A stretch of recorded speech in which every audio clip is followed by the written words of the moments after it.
Hora de Estudio Bíblico con nuestro maestro el Dr. Lehman Strauss. Este estudio es el resultado del tiempo personal con el Señor, el ministerio pastoral y la experiencia en conferencias bíblicas del Dr. Lehman Strauss. Él nos instruye y alienta con la enseñanza de la palabra de Dios. Ahora, el Dr. Strauss. Bienvenidos a otra entrega de Hora de Estudio Bíblico.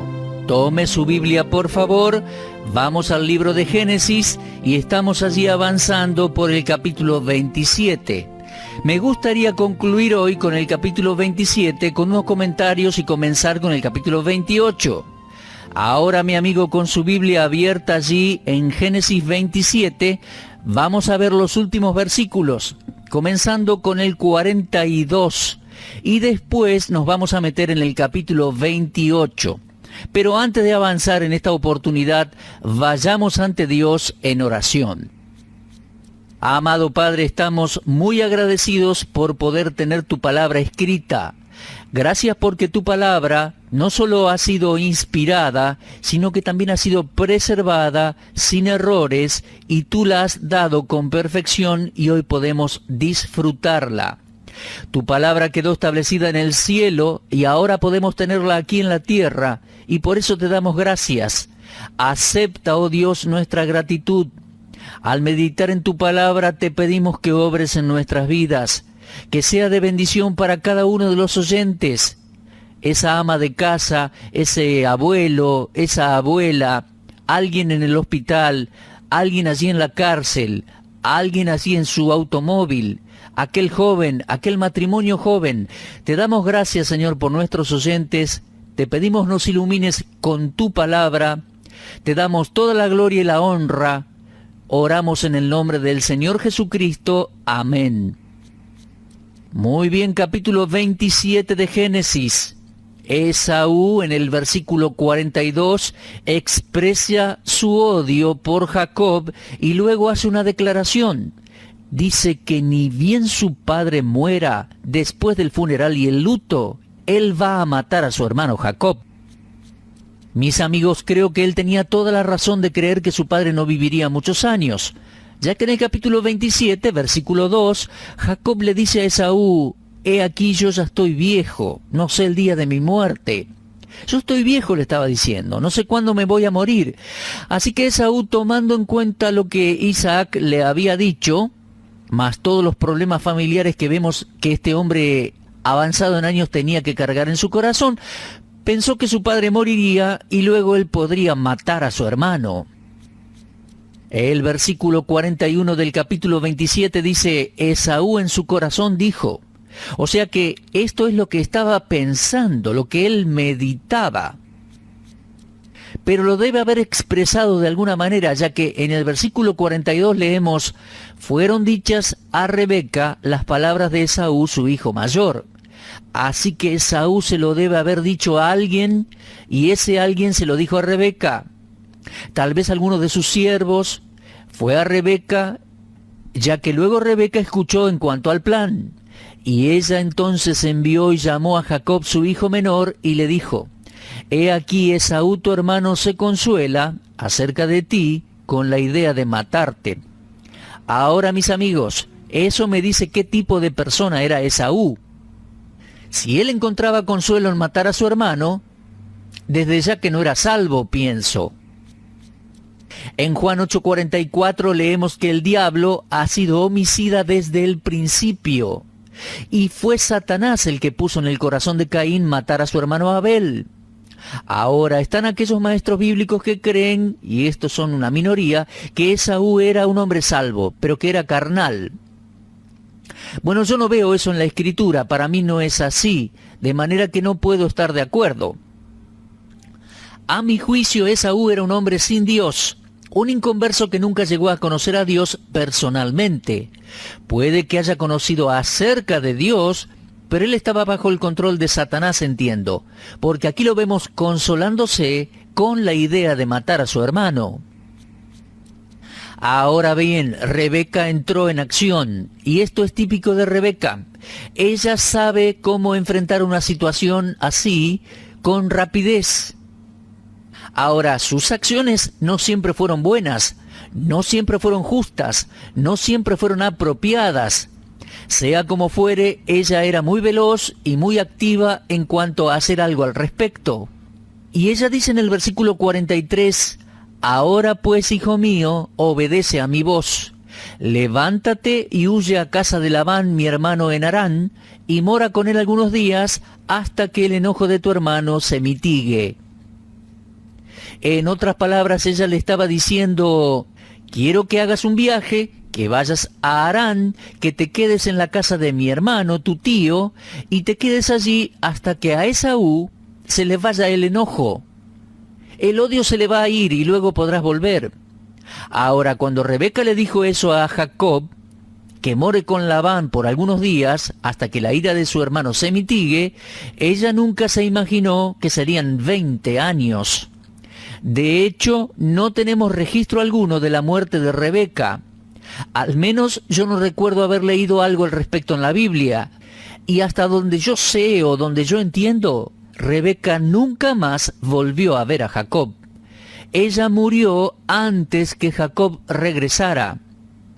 Él al fin y al cabo quedó allá por 20 años. Bueno, leemos allí en versículo 45 que ella dijo, hasta que se aplaque la ira de tu hermano contra ti, olvide lo que le has hecho, y entonces yo enviaré por ti y te traeré de allá. Y dijo, ¿por qué seré privada de vosotros ambos en un día? Ella le estaba diciendo a su hijo Jacob que iba a planear que él se fuese a lo de su hermano Labán en la tierra de Harán. Ahora bien, después de haberle dicho esto a Jacob, ella inmediatamente acudió a su marido Isaac y le dijo, en el versículo 46 leemos, «Fastidio tengo de mi vida a causa de las hijas de Ed». Ella no le dice ni una palabra a Isaac en cuanto al plan de Esaú de matar a Jacob. Así que está dando una razón falsa allí. Y dice, «Fastidio tengo de mi vida a causa de las hijas de Ed». Si Jacob toma mujer de las hijas de Ed, como estas, de las hijas de esta tierra, ¿para qué quiero la vida?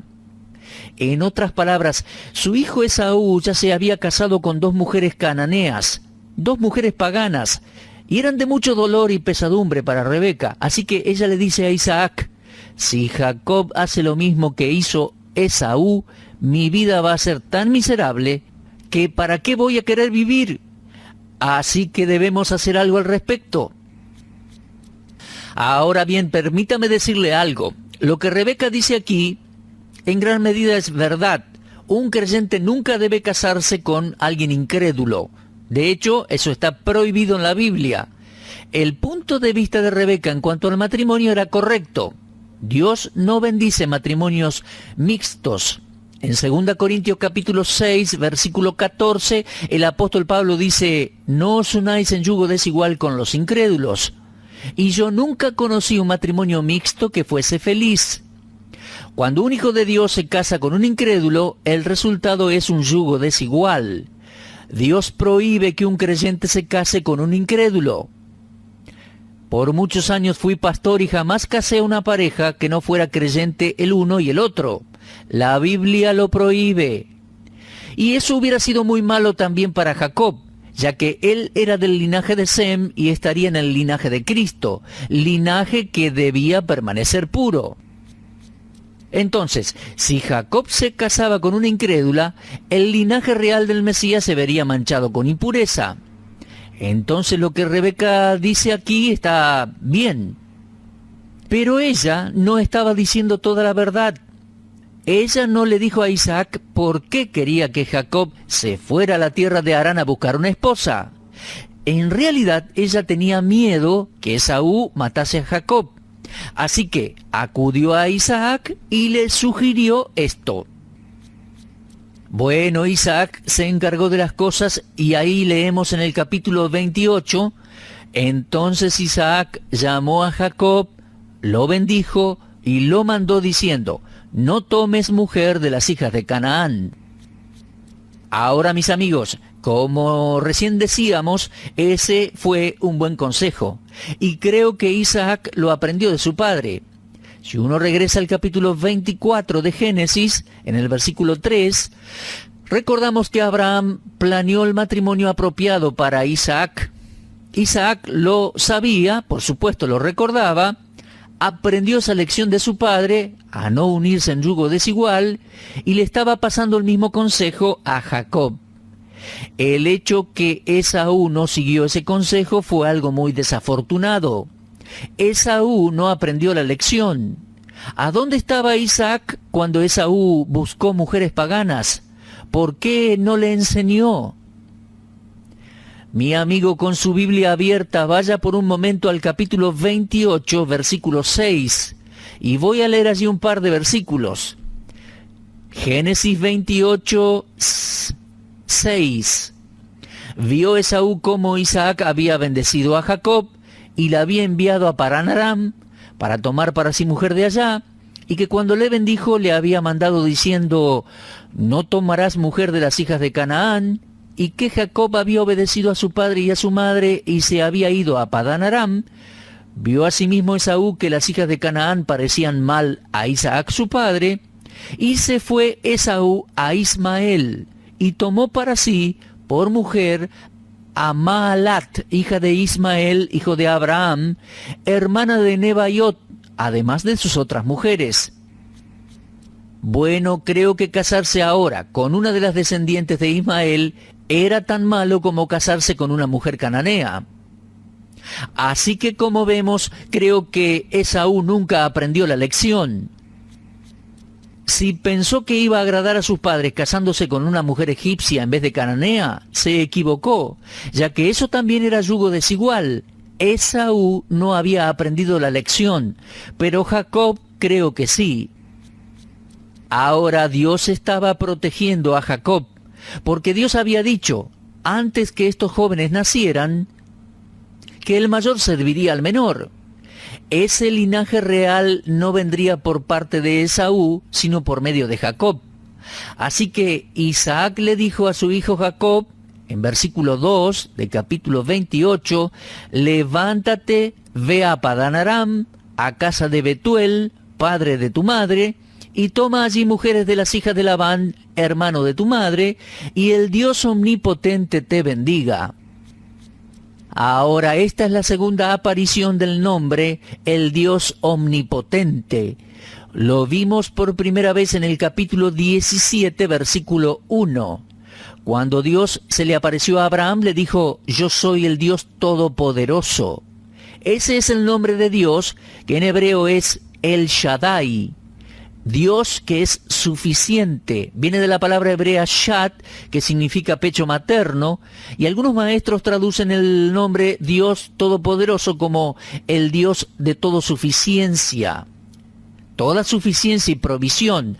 En otras palabras, lo que una madre es a su hijo, que se está nutriendo de su pecho maternal, Dios lo es para con todos sus hijos. Él es el Dios todopoderoso, el Dios que es suficiente. Eso es lo que Dios es para sus hijos, el Dios todosuficiente. En Él encontramos consuelo, paz y suficiencia para todo lo que necesitamos. Entonces, Isaac ahora conocía algo del Dios todopoderoso, el Shaddai. ¿Y de dónde lo aprendió? Bueno, de Abraham, su padre.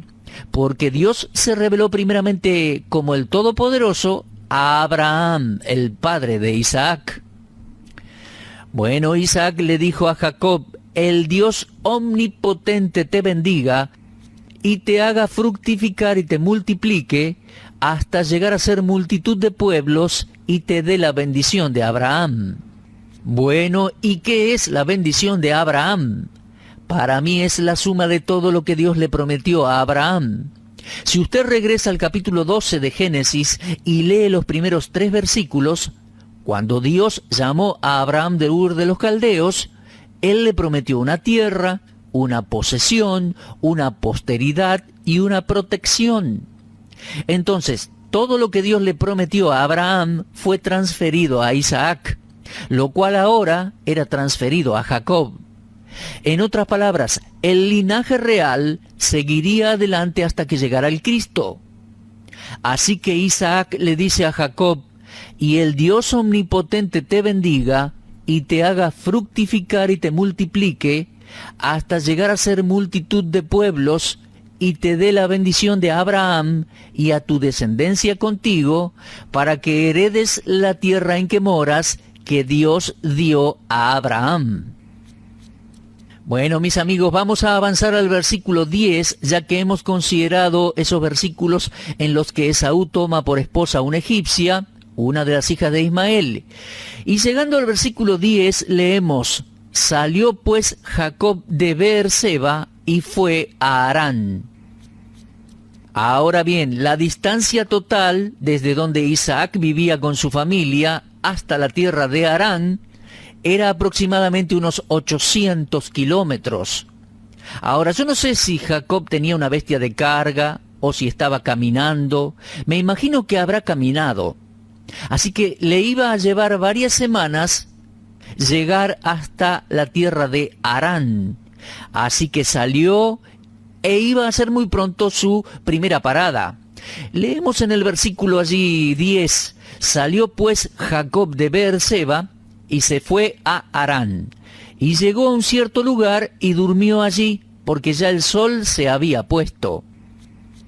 Más adelante vamos a ver que el lugar donde él durmió era un lugar llamado Luz, lugar al que Jacob le cambió el nombre y le puso Betel. Ahora, ese lugar estaba a unos 100 kilómetros de la casa de Jacob. Creo que más o menos unos 2 o 3 días de camino. No creo que haya sido una sola jornada. Ahora, lo que él hizo los primeros 2 o 3 días y dónde durmió, no tengo idea. La Biblia no nos dice nada al respecto, pero sí vemos que el primer gran evento importante sucede aquí en Luz, en ese lugar donde Jacob llamó Betel. Se trata de la primera experiencia que Jacob tuvo lejos de su casa, y sucedió en ese pueblo llamado Luz. Eso está a unos 16 kilómetros al norte de Jerusalén, a unos 100 kilómetros de donde estaba su casa. Y Jacob aquí iba a tener la experiencia más impactante de su vida hasta entonces.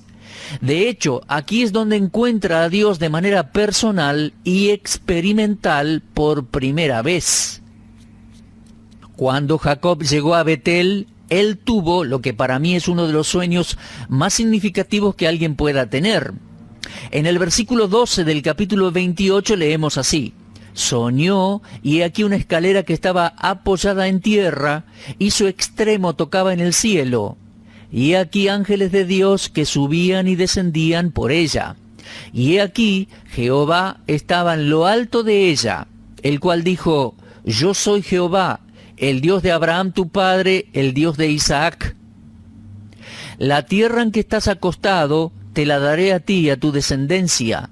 Será tu descendencia como el polvo de la tierra, y te extenderás al occidente, al oriente, al norte y al sur, y todas las familias de la tierra serán benditas en ti y en tu simiente.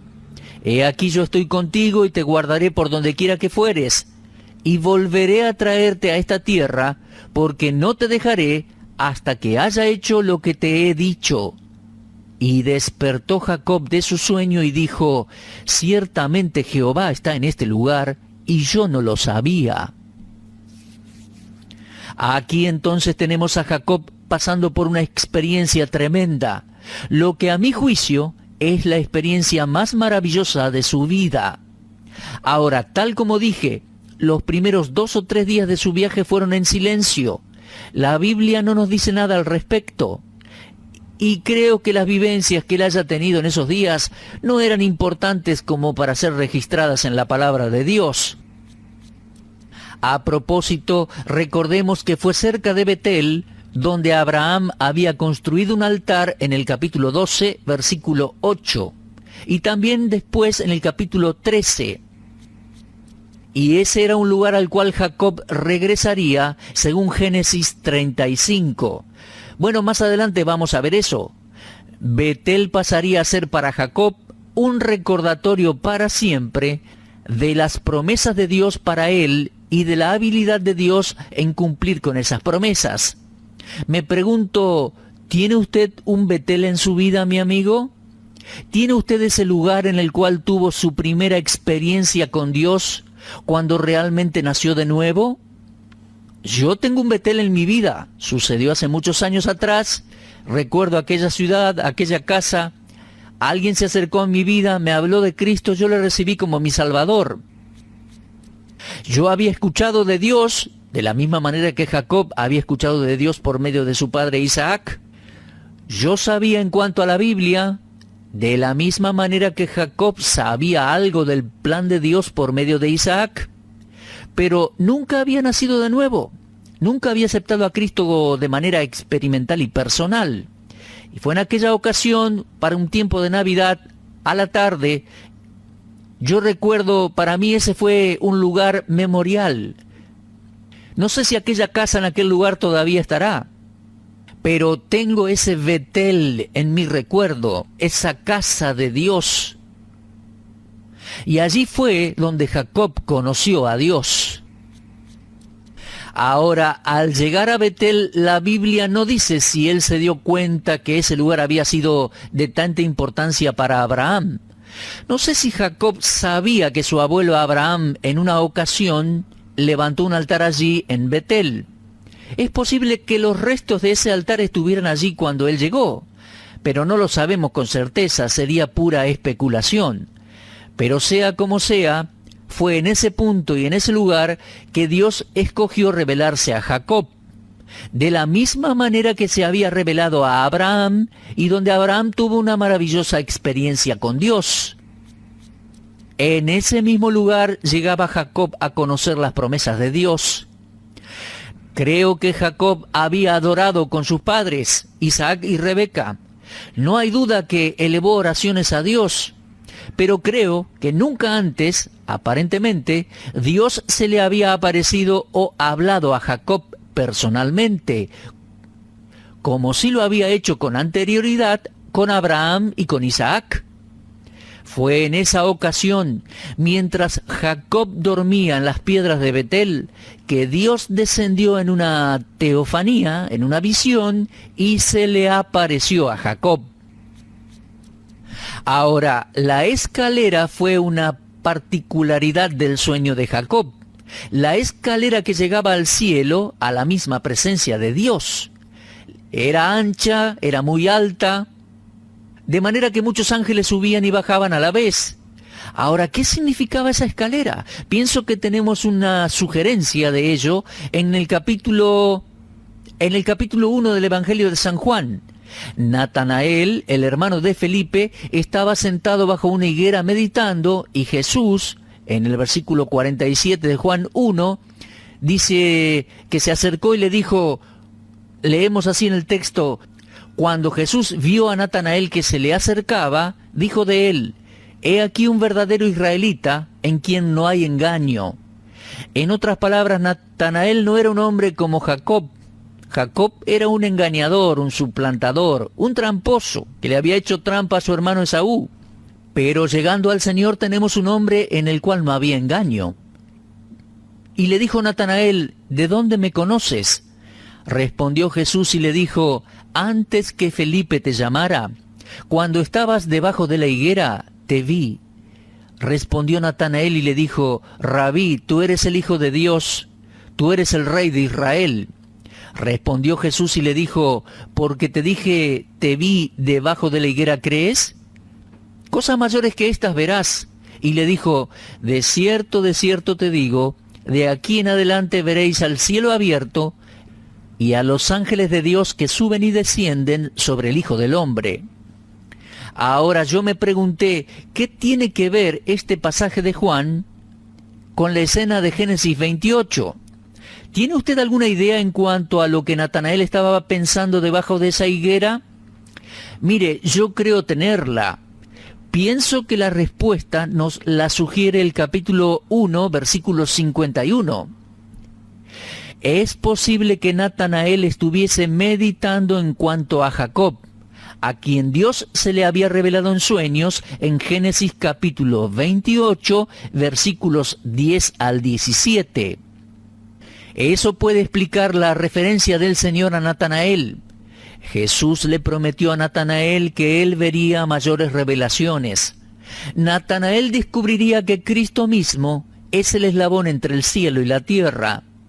Él es tanto el Hijo de Dios como el Hijo del Hombre. Él es la verdadera escalera de Jacob, conectando el cielo con la tierra y la tierra con el cielo. Y yo creo que Jesús en el capítulo 1 del Evangelio de Juan estaba enseñando que Él era esa escalera. Él es quien trae el otro mundo a este mundo. ¿Se da cuenta, mi amigo? Existe otro mundo que nosotros no podemos ver con nuestros ojos, otro mundo que no podemos tocar con nuestras manos. Se trata del mundo donde vive Dios. Y Dios nos trajo ese mundo. Dios encontró la manera de traérnoslo. ¿Y cómo lo hace? Bueno, Él ha venido a nosotros por medio de su Hijo, el Señor Jesucristo. También por medio de su santa palabra escrita. Pero aquí vemos que desciende por medio de ángeles. Ahora bien, Él usa ángeles. En Hebreos 12:22 leemos de una gran compañía de muchos millares de ángeles, y que estos seres poderosos son creación de Dios. Su función principal es la de servir como espíritus ministradores enviados para servicio a favor de los que serán herederos de la salvación. Y eso lo leemos en Hebreos 1:14. Así que los ángeles toman un interés especial en el pueblo de Dios. Y aquella escena en Génesis 28, esa escena en que Jacob presenció de noche la escalera, representa al Señor Jesucristo, quien trae el otro mundo a este mundo, el mundo a donde Dios mora, a nosotros. Ahora bien, creo que el rasgo dominante en el sueño de Jacob es que Dios se le apareció esa noche. Y finalmente pudo ver, sin lugar a dudas, que Dios se preocupaba por él, que había huestes de ángeles trabajando activamente hacia la redención del hombre y para su protección y guía. Ahora, yo creo que esta fue la experiencia personal de Jacob con Dios. Creo que aquí fue cuando Jacob se salvó, cuando se convirtió y pasó a conocer a Dios de una manera personal y experimental. En ese lugar, Betel, que significa casa de Dios, y fue allí, según el capítulo 28, versículo 20, que hizo Jacob un voto, diciendo: si fuere Dios conmigo, y me guardare en este viaje en que voy, y me diere pan para comer y vestido para vestir, y si volviere en paz a casa de mi padre, Jehová será mi Dios. Mi amigo, me pregunto si usted ha tenido una experiencia como la de Jacob en Betel. ¿Es usted salvo? ¿Ha nacido de nuevo? ¿Es verdaderamente un hijo de Dios? ¿Recuerda el lugar y el momento en el cual nació de nuevo? No todos pueden recordarlo, pero tenemos en claro que hemos recibido a Cristo como Salvador. No le estoy hablando de tener una visión, le estoy hablando de un acto de fe. Esa experiencia personal de arrepentirnos de nuestros pecados y recibir a Cristo como nuestro Salvador. Tal vez usted no recuerda cuándo o dónde lo hizo, pero sí sabe que es salvo. ¿Sabe? Eso es muy importante. Ese encuentro personal con Dios, agradézcale a Dios por ello. Necesitamos la experiencia de Betel, necesitamos recordarla siempre y agradecer siempre, incluso testimoniarlo públicamente. Y confío, mi amigo, que si todavía no ha nacido de nuevo, hoy puede arrepentirse de su pecado y confiar en el Señor Jesucristo. Mi amigo, abra su corazón a Dios, reciba a Jesucristo, el Señor, como su Salvador. Si necesita ayuda, búscala de su pastor o llame a esta radio, pero reciba a Cristo como Salvador.